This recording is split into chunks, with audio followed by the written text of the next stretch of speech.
مش هلبس دي تاني، انا هلبس اسود.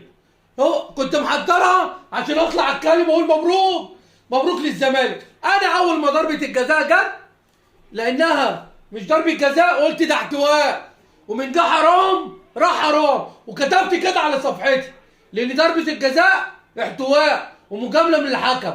رحت كاتب على الصفحه من ده حرام راح حرام. ايه ده؟ انتوا بتحبوا تنكدوا علينا في كل الاوقات الجميله؟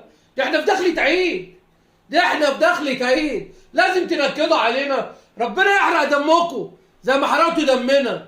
حرام عليكم، ما تفرحونا، ما تفرحونا زي ما الاهلي بيفرح جمهوره. واحنا النكد ده هيفضل ماسكنا؟ احنا النكد ده هيفضل ماسكنا؟ دي احنا داخلين على عيد يا زمالك، داخلين على عيد. ارحمونا يا جدعان، دي انتوا طهقتونا. ايه يا عم حسام؟ ايه يا عم حسام ده؟ ايه يا عم؟ دي احنا بنقول عليك عم متيب يا عم، متيب يا عم بتاع ليفربول يا عم. ده انت طلعت ولا متيب ولا ام الخلول، ده انت ضيعتنا. ومن اول مباراه وانت مهزوز ومش عارف تقف على رجليك. وايه يا عم انتوا جايبين مدرب ولا جايبين مدرس؟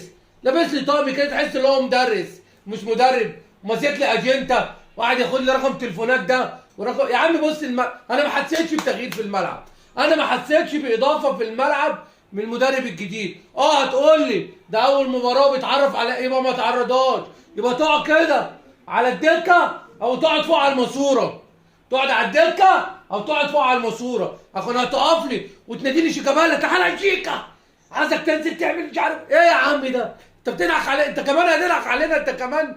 واحنا موعودين احنا بالمدربين اللي زي كده؟ ما ترحمونا يا جدعان.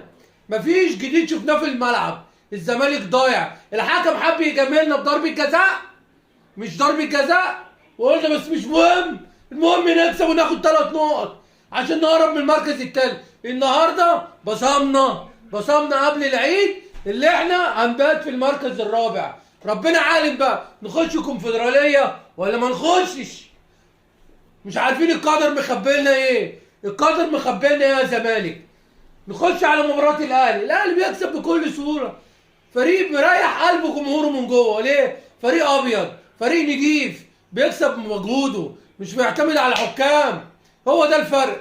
النهارده الاهلي بيكسب بكل اريحيه زي كل مباراه، بيستعد للرجاء المغربي. بصراحه ببارك للنادي الاهلي، عمل مباراه كبيره ومباراه نظيفه، وبهني جمهور النادي الاهلي اللي الداخليه سمحت لهم ب50,000 متفرج في ماتش الرجاء، وده خبر اسعد الجميع. جمهور الاهلي هيولع الاستاد وهيخلي الاهلي ياكل الملعب، وان شاء الله الاهلي يفرحنا في افريقيا وكلنا في دار الاهلي، رغم النكد اللي نادي الزمالك منكده علينا. بس هنا شيء والدوري شيء وفي افريقيا شيء، كلنا مصريين ولازم نقف في دار الاهلي.